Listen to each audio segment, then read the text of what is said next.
এই ভিডিওতে আমরা শিখাবো আপনি কিভাবে জয়েন্ট কমান্ড দিয়ে কাজ করবেন। সো প্রথমে আমরা লাইন টেনে নিব। তো লাইন টানানোর জন্য আমাদের প্রথমে এল লিখে এন্টার দিতে হবে, তাহলে লাইন কমান্ড চলে আসবে। First point click, second point click, এরপরে ক্লিক, এরপরে লাইন নিলাম, এরপরে লাইন নিলাম। ওকে, তাহলে দেখুন এখানে আমাদের সবগুলো লাইন আলাদা আলাদা।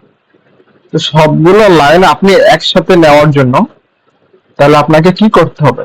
তাহলে আপনাকে জয়েন্ট কমান্ডের সাহায্যে সবগুলো লাইন একসাথে করতে পারবেন।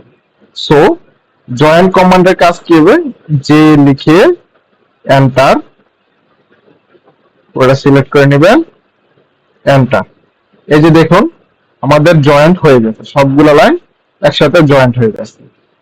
সবাইকে অসংখ্য ধন্যবাদ।